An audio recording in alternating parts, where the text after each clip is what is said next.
say don't come with you like that. So go ahead and introduce yourselves, ladies. I'm Everlecia, aka Ladybug. I am Everkesia, the poet. I'm Everquesia. They be loving Quee. They be loving Quee. Okay. So how are you guys today? I'm well. I'm balanced. You back? I'm balanced. I'm a believer. I'm awesome. I'm scared. Okay. So your birthday, did it pass or is it coming up? Yeah. Okay. Well, happy belated. Thank you. So the way we start out is pretty much we just, we go through the whole shebang. Mm-hmm. So a little bit about your upbringing. What can you guys say? How was it like for you guys growing up? Oof. She said, okay. Well, let me ask you. Okay, are all of you same mom, same dad? Yes. Mm-hmm. Okay, so same household. Yeah. The whole time. So it's in our household. My mama had 2 sets of twins. Everquesia, whose twin is Evernecia. Mm-hmm. Then it came me, Everlecia. I was supposed to be a twin. People don't know that I was supposed to be a twin. My mama had a miscarriage. So then I'm a solo. And then there's Everkesia. And then Everett. She has a twin. I'm twins. She's twin with Everett. And then Ever, she's the one who's not a twin. So my daddy got 6 kids together, but in total my dad has 11 kids. Your dad has 11 kids. So it would have been 3 sets of twins, but it's 2 because hers. Yeah. Okay. Mm-hmm. Okay. So you're a set of twin? Yeah, I have a twin brother. Boy. And you have a twin sister. Yeah. Interesting. Mm-hmm. Don't look alike though. Fraternal. Fraternal? Yeah, fraternal. Is the other one fraternal both. too? Yeah. Okay. Oh, that's and we named after our dad Everett. But the crazy thing is, my sister Ever, her and her look just alike. And that's the But youngest? they're like, she's the youngest. Who's the oldest?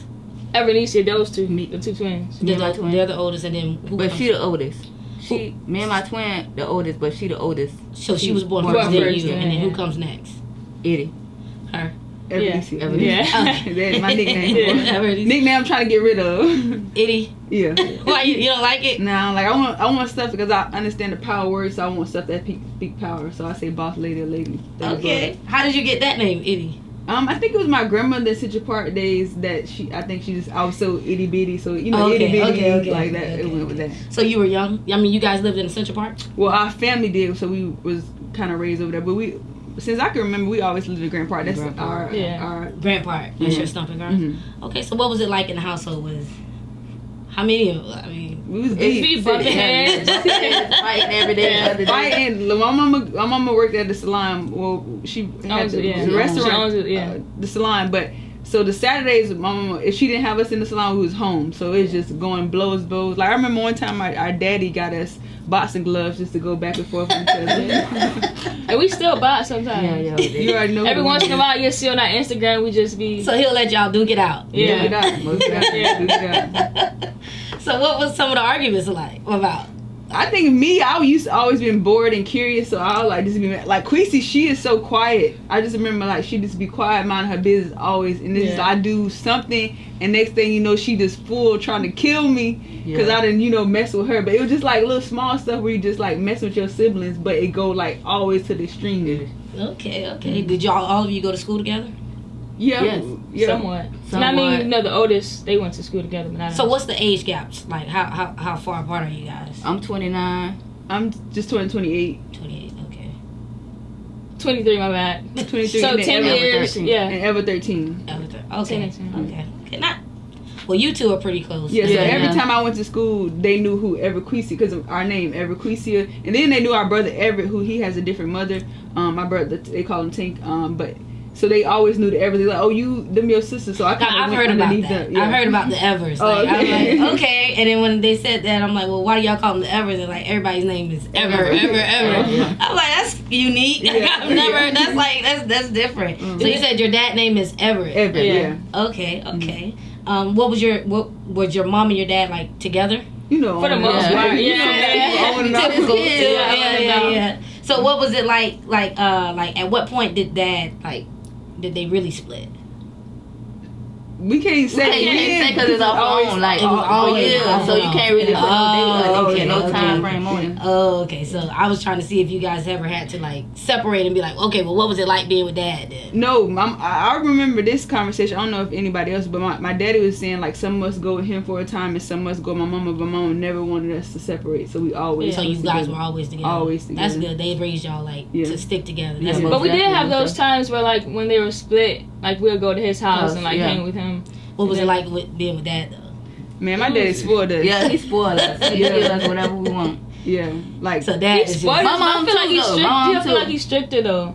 Like we couldn't you couldn't even go outside with no shoes. He at the food. No shoes, no nails, like none anything that's considered grown. My daddy didn't let us do like no polish, no nails. It's like that with Dad. Yeah. With the girls, like they're always so hard. It's like yo, you can't do this. You can't. It's like ease up, ease up. Like, he had so many too. Yeah, so many. So so when you guys would go with him, and all of your siblings would be together. Oh yeah, and one thing I do, because a lot of people always like talk about our relationship and how we don't really have like we not perfect, we have a good relationship, and I think it's because our parents always gave us the same thing. So when my daddy, you know how you feel like you got a favor and they buy you this. We always got the same thing. If they got a computer, I got a computer. If they got a cell phone, I got a cell phone. Everybody all got the same thing. Everybody. Y'all parents have some money. Y'all parents have some money. He ain't play about that. That's crazy. Even if it ain't make sense. A game, a system game, we all get like what the? Everybody got their own system. Everybody.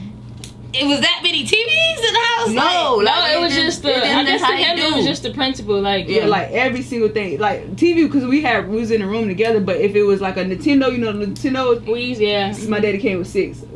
For the whole household, everybody had it. Even with the stuff we didn't want, like my brother wanted. Yeah, we didn't even want it. Like the little Wii's, he bought him a black Wii and then bought me a white Wii, and then it was like everybody get a Wii. Yeah. You want this? Everybody got it. Did y'all ever get together like, okay, what we gonna get? Like, did y'all ever no, it was just because we just no. Yeah. It didn't matter. It didn't matter. That's good. That's dope. That's dope. So like, what is high school like for you guys? Oh, high school. I acted a fool. They acted a fool. You know how I know?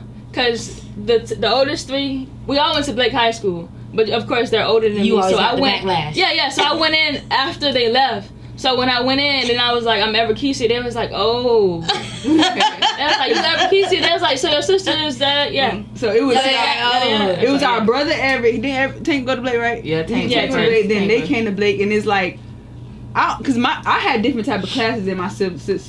If I'm being honest, I had like AP. Like, I'm not saying like it don't matter now. There ain't no difference. But I had different classes, so I had a different type of. They had all the fun classes with all the stories. You remember, I had all the like nerdy classes where it's like they was talking about weird stuff like that.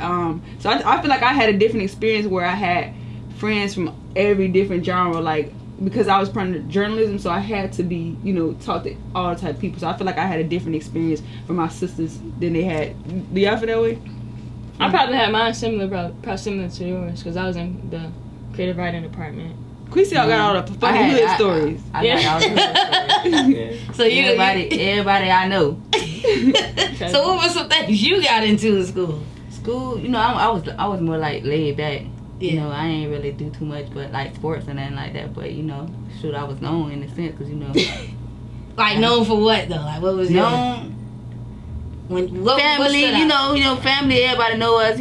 Central Park. Everybody know us. Grant Park. Everybody know us. But like it wasn't really no outrageous stuff I used to be doing. Just being chill and being a part of the jokes. Like if somebody like laughing like that, I think that's what I feel like my sister was a part of just being like the it crowd. She know a lot of stories and stuff of that you like stuff that happened. She was there, but you probably wouldn't say, "Oh, Queasy, Queasy did this." You would probably say she was there laughing or she observed it. Okay. Okay. So now we're out of high school. What were some things? Well, you said you went to school for journalism. Well, I went to at Blake. I majored in journalism in high school, but after I left, I was supposed to do pharmacy, but I went to California. You went to California. Okay, well, we're gonna get into that. Okay. So then you said you were in creative writing. Yeah. And then what were you studying at Blake? I was in traditional. Traditional. Yeah. Oh, okay. Oh, so Blake got a magnet. Yeah, magnet. Oh, okay. So coming out of high school, did you guys wanted to be like a journalist? I wanted to get the money, and I knew a pharmacist made 6 figures, so I wanted to be a pharmacist when I was leaving high school. But then I got this bug of like I see my friend, he had auditioned for Maid, and I was like got that California what he auditioned for who? Maid. Like remember Maid, MTV Maid? Okay. Yeah. And I feel like that kind of sparked like what is there more to dreams and that kind of. And I talked to my teachers. I talked to more teachers than I did students in high school. Well, after high school, and they had like this undertone of resentment of not going after things. Like, oh, I'm here because this is my safe plan, my safe plan. I was like, dang, I don't want a safe plan. I just want to go and see what happened. Okay. And I saw what happened.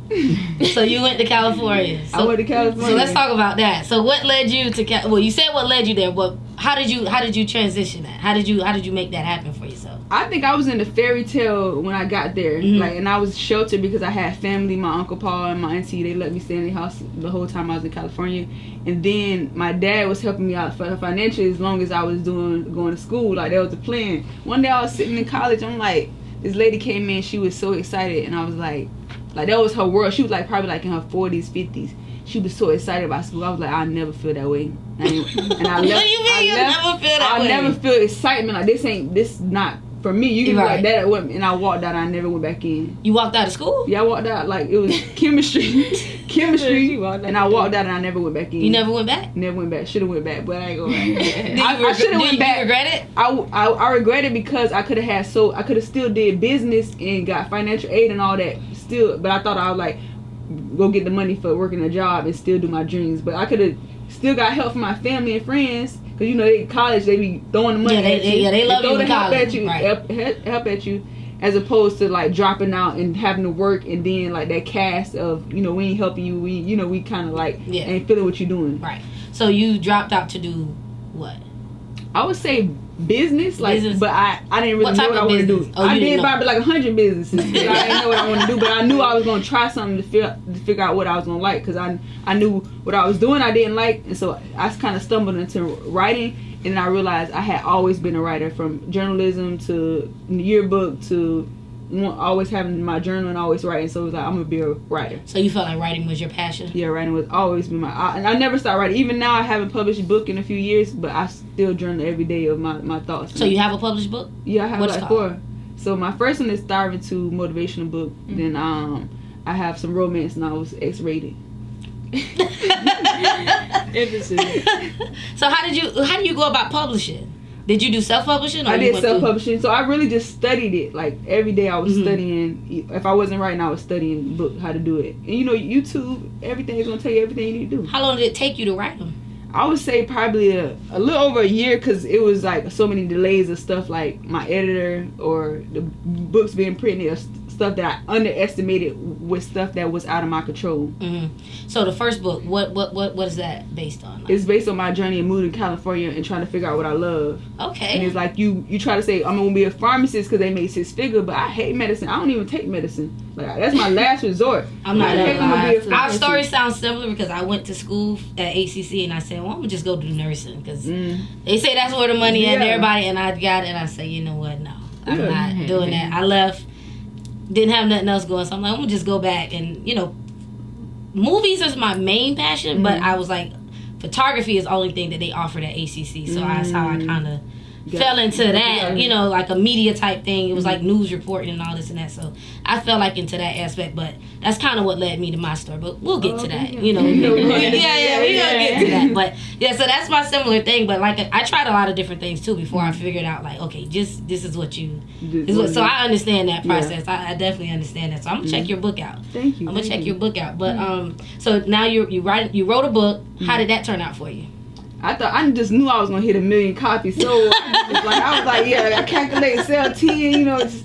I sold 100 in the first week, and that was my first $1,000 in the first week, and so that kind of like changed how I viewed things. But then it was like, I didn't realize, okay, that's just the start. Like the first week you publish that book, that's just the start of your marketing and how you do it. And I was like, I didn't even tell my sisters and stuff, but I used to be overexerting myself with my finances, and I was like, okay, I never wanted my mama like to know like I was like not handling my money well. So it was like my car note would be due, and my mama would pay my car note, and I had to send it to her. So I'd be like, car note coming up, and I can't really pay it. I'd be out there selling my book in the parking lot. I ain't leaving till I make 120 on my car note, and I'll be out there. The people like, bless you, baby, it's gonna be an over, like, bring it. That's how you gonna be. Yeah, that's real. And then this one man was like, look at her, this is what I want y'all to hear. In the Food for Less parking lot. If y'all remember me, y'all comment here. That's real though. That's real. So you be out there hustling. Well, I was out there hustling, like probably like a few Saturdays out of the month, especially when that Cardinal was. That was my biggest thing. But that Cardinal, I was out there hustling, selling them books. So what part of California were you in? South Central, like the hood, like Crenshaw over there by Crenshaw. Is it really like what they say? Look, y'all, I was in California, and I thought they exaggerated, but one day they had this text was going around that they was killing somebody for 100 days straight. Like they was gonna kill us in the games 100 days straight. I knew 2 people who died because of that. Like their parents, like they was in the OGs in the game, and I was like, oh my god, like where my uncle stayed at, it was a main bus stop. They was like, oh yeah, today somebody just went on the bus stop, shot somebody in the head on the bus. I'm like, man, we like right around the corner. I ain't never see it up close, but I used to hear stuff like my family, they friends, or they friends they grew up in the neighborhood with, like this stuff happening. But it was like, it's serious. It is. Mm-hmm. It is like that. Yeah, like I was trying all different color hair, and I had that purple hair, like purple. I ain't know purple. They was like, "What you doing? Like, what? You know, like that's a gang like type of thing. They'll think you part of gang." Took that purple hair out so bad. So yeah, that's crazy. I visited there one time and I went to the store and I was scared. I had on black though, and I told myself, I'm gonna just wear black. I'm gonna just be new color. That color thing is serious. Yeah, I was like, because all I know is the red and the blues. I'm gonna wear black. Fuck that. I went to the store and I'm like, that purple.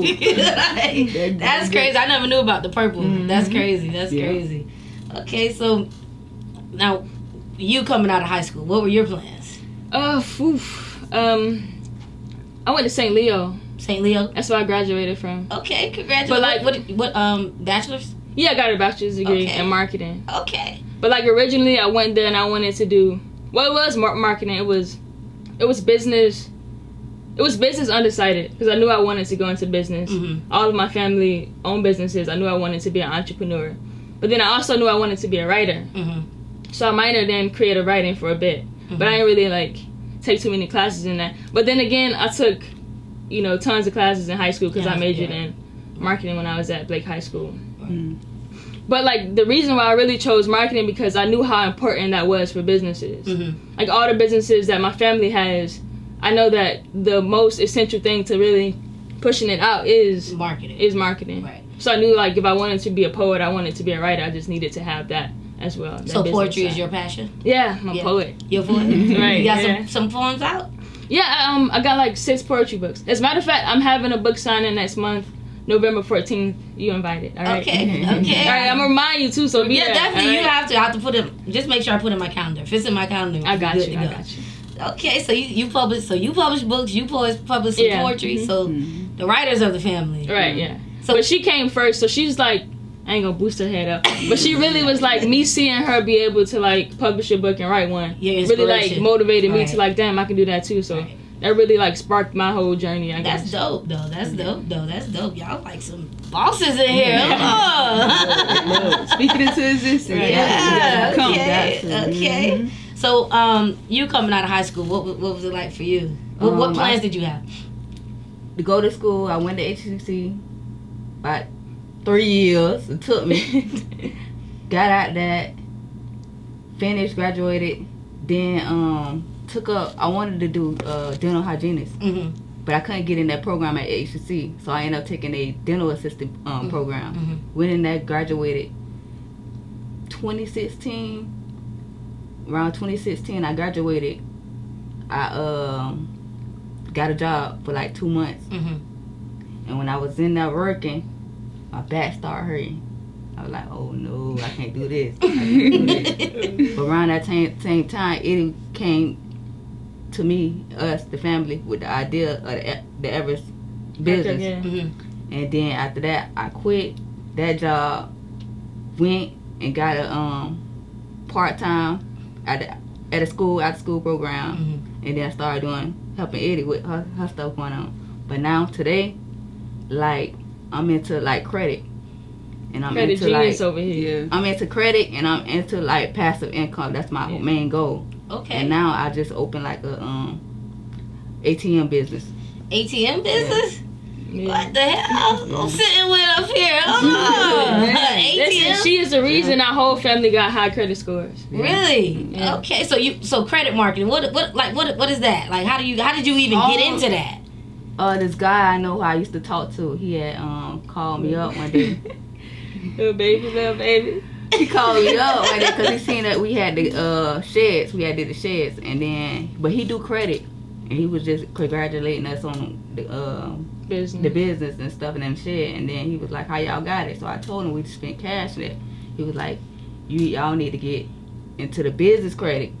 So after he told me that, hung up with him, I started doing my research.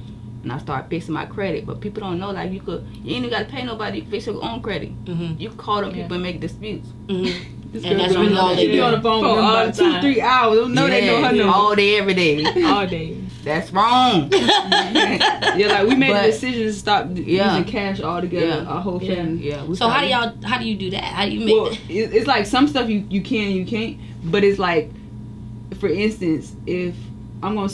If you got $10 and you finna go buy you something to eat, just swipe your card and spend that. I ain't telling you, like, if you got 10,000 on your card, don't spend the whole thing. Spend what you doing, because when you spend that money on that card, you can spend your debit card, but you swipe your card all day, you're not finna benefit nothing. You're not finna get money, cash back. You're not getting points. So when you get your credit card, they getting you points, cash back, and all that. Yeah.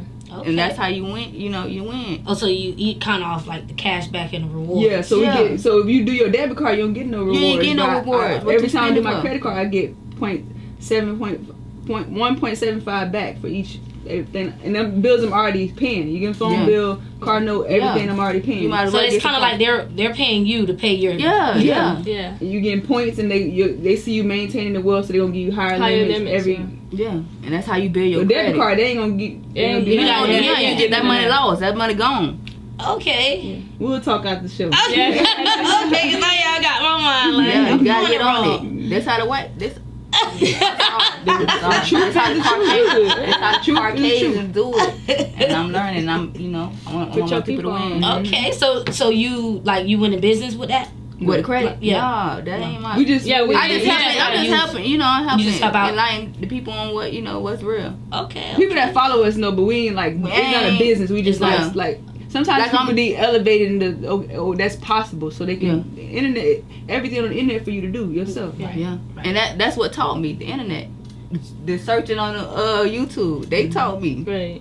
So that's crazy. So all y'all learned everything kind of like where y'all at with it. YouTube kind of. Yeah, I did. Well, you and then I can't say. I think the internet too, but then it's like how we was raised, do for self mentality. Like we seen our mama start a salon. We seen our daddy. Our daddy was hustling in the streets, but our daddy also had a trucking company too. Our restaurants. Like we seen a lot of different things, and I feel like overall it was self motivated. Like you got to do it. So yourself. your mom had a salon. My mom still has salons. Mm-hmm. Okay, that's interesting. So she owns and operates it. Yeah, that's dope. It's in High Park. Sister Beauty Salon. For mama be like, why you ain't sitting? Shout one out. Okay, so you feel like your parents is kind of what motivated you guys to be like the entrepreneurs and hustlers that you guys are. Whole family, really. Yeah, you are who you hang around with. So. Period. That's dope. That's dope. So you said your daddy was hustling. I can't. I mean, I heard it. I heard it. Never seen it. We never seen it. We never seen it, but we heard it. We heard it. That's respectful. So, now starting today, what do you guys have going on? Oh, we have some lovely products. A little gift for you and your daughter. Okay. So we have our. Well, I'm gonna let y'all. Our first product, which is our edge brush, which we patent, we own the rights to it, so nobody else can make this. So it has a spatula where you can dip it in the edge control, so you don't got to get under your nails, and then you just style it so your baby going in the morning. We got the tutorial on the front, so you'll see, and we got every skin tone up there too. Okay. And then it comes with a pouch so you can take it on the go. So if y'all running late to school, you need to do it in the car. Okay. And then this is our latest product, which is kind of melted right now because it was in the car. Is a moisturizer. So you just, I don't want to open it for you, but you just open it and just get a little bit out. It's kind of like a solid form, and you just like moisturize. So if I have braids, I just quickly just put it through my braids and just tie it up and then moisturize it. It has some hair goals on the back. Okay. All right, that's pretty neat. So we focus on products that slash hair time in half. So you know how like it could take a long time to do all that, but it's supposed to save you time. So you can just scoop, boom, boom, put it in your little thing, and then easier because you know how you gotta the bottles you gotta turn them, open them, get them all on. You just get a little bit you need and just put it through your hair and go. Okay. So we slash hair time in half. That's dope. That's dope. So you say this is patent. Yeah. Patent. What does that even mean? So patent means that we own the design rights to it. So if you make this right here, you say, okay, I'll send you to a manufacturer and they make this, and you try to sell this, I can send you a cease and desist and say, you gotta stop. You gotta stop this, or you gotta pay me something to be able to do it. Damn. Y'all legit. Yeah. So I took some time to go part-time in California to be able to study patents and how to do it because I wanted to save money because, you know, it costs thousands of dollars to do. I wanted to save money to do it myself. And I started it, but I couldn't finish it because I just was overwhelmed with all the other business stuff. And so we use what's called patent pending to have it. It's for a year. You can do patent pending, basically like pre put the application in, and then you can use that year to pay for the lawyer fees, so you can be able to pay for it. So one of my mentors taught me how to like put the pending patent, and then let the money that you make in that year pay for the lawyer. So how much does it cost, or are you comfortable? Yeah, I'm comfortable. How much is it? How much does a patent cost? So initially we spent $5,000 for our patent fees to get 2 different type of patents. One of them wasn't approved, but the design, which was roughly around $1,000, but the other one we didn't get approved for was like $4,000. And you still had to spend the money? Yeah, you know, you ain't gonna you get that back. And then still, and so they don't give you no refund if they don't approve it? No. Oh. Yeah, like right now we have some. We got another patent that's approved for another product that we are making. It's public record, so it's our shampoo bottle that we've been working on. Okay. So that one, which is gonna really be great, because we're gonna offer it to, like, say if you got a shampoo company, you want that bottle, you'll be able to buy it. So we just won't hog it up to ourselves. A lot of people wanted our brush, but we have to buy a certain amount for our manufacturers. And like say if you want your color, your purple or whatever, it's like hard to do that with small quantities. Okay. But now we're gonna position it where like you can get your bottles, she can get her bottles, and all the cities, so we'll be able to touch more people. Okay, that's dope though. That's dope. Who came up with that? I initially, you could say I came up with it, but it was like a lot of different layers of our aunt or my sisters helping with adding flavors to it, like adding the logo and all that. But the initial concept came when I was working at Macy's. I wanted to work with Macy's to be around celebrities in LA, right? But they had me in the dungeon. I was in the basement, right? So I used to keep this little composition book. I knew that one idea could make you rich, so I just write down a whole bunch of ideas that I thought would make it rich. My cousins in the morning, I wasn't into edges like that back then. They used to use a toothbrush. I'm like, cousin, I use a toothbrush. You know, mama got a salon, so I'm like, you know, you ain't got nothing else for y'all to use. And I went in the stores. I used to be going in the stores. I'd be in Dollar Store, Target, Walmart. I never seen a brush. And I was like, man, we can create an edge brush and add some flavor to it and make it different. Mm-hmm. And so I wrote down these, like, probably like 6 different ones. And then when I brought it to my family, I wasn't serious, but I was like steady getting more serious. And our cousin died, and that's what really made me get serious about a lot of stuff in life. And then we figured out how to make it better so we can be able to patent it and then, you know, have protection for it. That's dope as hell. Mm-hmm. So, I see you guys have a hair. You guys sell hair? No, we don't sell hair. You don't sell hair? No. So what is that? That's the hair store. Our aunt, our auntie Sine, who is a breast cancer survivor, she after she recovered, she opened a beauty supply store in Tampa, next to Laser. See our other auntie restaurant. And she sell hair. Oh, Ladies of the Sea, you guys? Yeah, auntie. Okay, she's supposed to come up here too. Oh, you put out. That's gonna be your biggest one. Yeah, she's supposed to come up here too. Okay, I got to reach out to auntie. Is that on your mom or your dad? My mom's side? Okay, so that's your mom's sister. Yeah, mom. We got 7 aunties and uncles on mama's side, and then 7 on our daddy's side. So we got y'all just got a big family. Y'all deep everywhere. That's dope though. That's dope though. Okay, so she, your other aunt owns a beauty supply. Yeah, she owned a beauty supply store, and so she recovered from having breast cancer. She started the store, and she also sells an oil that she used to grow her hair. Like her hair is like so beautiful. So, really? Long. Yeah, super long. Because I shaved mine with hers, but she had to, for chemotherapy, and her hair is like so beautiful. You shaved your head for with her. That's dope. Yeah. Because I was in California, so I wanted to do a measure that showed her I was with her from afar. Okay. All right, so we've been talking about you a lot. Okay, so what's something that you got going on right now? Ooh, besides really, okay, so I finished. Well, right now, I'm re-releasing my very first poetry book. And I wrote that back in 2017, and I self-published it in 2018. And that actually took me 2 years to write. That was the longest one. All my other books took me 3 months or less. Is there a particular reason it took you so long? I think it was because it was the first. So it was it was the writing process, but also I was still learning what to do, how to edit, where to find editors, the whole process of how to structure a book. And then I was writing poems, but I also wanted to have folks not even just edit it for grammar errors, but also for what's the word, for how the content is. Okay. If it makes sense to you. I think I get what you're saying. You know what I mean? Yeah. Okay. I think I get what you're saying. So is any of them personal? Everything's personal. All my poems are always personal. It's so funny because my mama listen, this lady is she thinks all my poems are about her. Well, no, listen, for real. My first book, she read it, and then she'll call me into her room. She'd be like, Kesey, come in here, yada yada. And I'd be like, what's up? And she'd be like, so I was reading this poem. Is this about me? And then I'd be like, okay, let me see the poem. I read the poem and listen. The poem don't have nothing to do with this lady. No. And so I'm reading, I'm like, how did you think that this poem correlated with anything you got going on there? It doesn't even make sense. But it's so funny though. But then besides the poetry, I just last year I got into making poetry albums.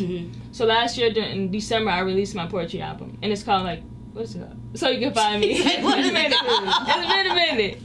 It's been a minute. So it's a poetry song? Yeah, it's songs with me reciting poems over it. Okay. Yeah. All right. And I did everything myself. So where can the people find that at? You can find it everywhere. You can find it on YouTube, Apple Music, Spotify. Literally anywhere you listen to music, you can find it. That's dope. That's dope. And then I'm also working on another one, but this one is a little different because I wanted to make a visual album to go along with it. So some type of Beyonce level, Okay, eliminate. I be thinking what would Beyonce do, because she does everything on such a high level. So I was like, I'm gonna do something a little different because everybody knows I do the books. I did the album already, so I just gotta put a little twist on it just to bring something new to the table. So on the album, are you singing it or you talking? No, I don't sing it out. You don't sing? No musical notes? Yeah, no, I'm just reciting some poems. Okay, that's dope though. That's dope. Okay, and then you have the credit going on right now. The ATM business. ATM. So what made you even think about an ATM though? Passive income. Period. How can you gain passive income from that? From the ATM fees type thing? The fees that when they charge you $3 or how much they charge you, it's yours. So you have to search up locations that you can put it in, and yeah, you got to go to that. I mean, I'm at the beginning. You at the beginning. That's the plan. Okay. So do you have the ATM? Yeah, I have one. That's dope. So you got the ATM. Now you gotta fill it up. And go, let it so go. how do you even fill it up though? Do you have to put your own money? Actually, it just started this week, so I ain't even get to that part yet. Okay. So this guy wants to come in and show me everything. Okay. Hopefully Monday it. But just know, this is something she's passionate about, because every time we see an ATM, she be like, dang, I gotta get me an ATM. Vending machine. ATM. Always. She's excited. I'm off and run it up. Yeah. That's dope though. But it's exciting just what all of us having, because people think, we got the Evers and we are together, but we have so much more of each individual. Right. And I think that's why I wanted my sisters to people to see we all got a great stuff going on. Right. So the other two that couldn't make it, Benicia, she's into teaching. She really likes working with young adults. Okay. Eva, she's like a media mogul. Like, you would love her. She intelligent. Yeah. She just created the most viral TikToks, but she don't want to post them shit. I be like, Eva, she's like, we sit there 2 hours making TikTok, no post it. I made it post. I don't know what she's doing. It's so good and funny, and everybody want to see it, but she like, take it down. And then she made one that was so funny, and then like they didn't post it. She sent it to everybody in a group chat, and everybody thought it was funny. So it was at dinner. I think it was her birthday dinner, and she was playing it. She got so mad because she can just hear herself. Yeah, she was like, "Why would you do that?" Well, she's about what I told you. Is she shy? Yeah, she's shy. I think to other people. Yeah, but with y'all, she's like comfortable. Even with us, I feel like cause she'll do the TikToks like you. She just so well with it. Like, it'll be funny. She'll grab Mama LeBlanc wig, put it on, and do something like that. But not on a corny way, but really funny. And it's like you'll see it, and it's like it's so funny. But she wouldn't get that personality when you see her. You know how people come in, they just take over the room. She just that quiet where you don't even know. But when she do it, she take over. Yeah. That's crazy. Mm-hmm. Well, if you watching this, you need to put those out there. We're gonna show you some after. Yeah. Don't tell her. You gonna play that part out. Yeah. My mama talking about, did you invite her to come on? I said, nah, you know if you can't get her to do nothing, what you think I'm gonna get her to come on the show?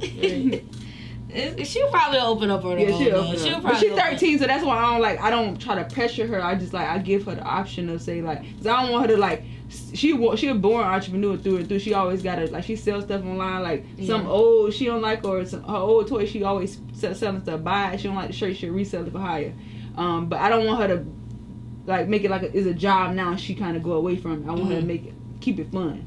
So your sister at 13 is like selling stuff off. What? Yeah, she. What? Yeah. I'm telling you. So you guys really, it's like really born, like it's like really like bred in y'all. We talk about it so much. Like if you come, if what you become what you talk about, you think about it. So I think all of our conversations, it'd be different. We don't come about credit. If I'm to Kesey books, we just it's in us. Yeah. But it's all of y'all talking about doing something. Yeah. So you want to be a part of it. You gotta be a part of it. We started in 2016. So since she was 9, that's all she's seen. Damn, that's dope though. That's dope though. Yeah.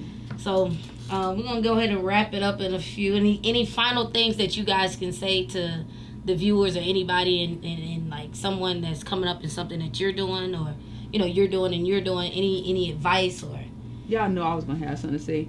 I just want people to understand this. You know how we get that New Year feeling, and we come into New Year and we feel like it's a change. We try to downplay it, but we really do. The reason why you don't really change is because of your paradigm and what you said, and it's like a thermostat of where you at. You really got to go and recondition your paradigm. Like, study is not no easy thing just to learn, because if it was, you would have been changed last year, because we've all had these things that we want to do. So you really got to go into your mind of how you was raised and the things that you've been taught to believe. You heard over and over. It's like hearing your name. If they said your name one time, you would remember. It's like telling yourself you're great. You got to hear it 1,000 times, 1,000,000 times till you really change it and get into your mind. Okay. And I want that for black people, because what they don't teach us is like the first 9 years shape the rest of your life. So even like welfare and food stamps and all that, and we even like adults who got like good jobs and stuff, they're like, what a food stamps at? That's a program condition where it make you feel like you can't, like is a part of a higher thing. And it's like, I don't want to get conspiracy like ish, but it's like we really got to change our mindset and what we got the kids believing. Like, even when you teach your kids and she go get her nails, and Mr. Henry from the back on bookstore we got, he said she getting her nails done at a Chinese, that's teaching her to do business with other people, and that's fine, but we got to go to our own people, because that's why we so used to it. You're gonna keep going. You like you're not even conditioned to go to your own people to get your photos or your air control and all that. So it's like, I get what paradigm people study that. Oh, so what I would say is, I just want to share like one of my favorite quotes, I guess, which is, I forget who said it. I know you know who says it. You know. Damn, what is it? Oh, people don't get what they want because they don't know what they want. So my advice to anyone would be just to take some time out and just like literally just figure out what you want. Like, figure out yourself. Just take the time out to just separate yourself from other folks. Not to say you can't like have relations and whatnot, so whatever.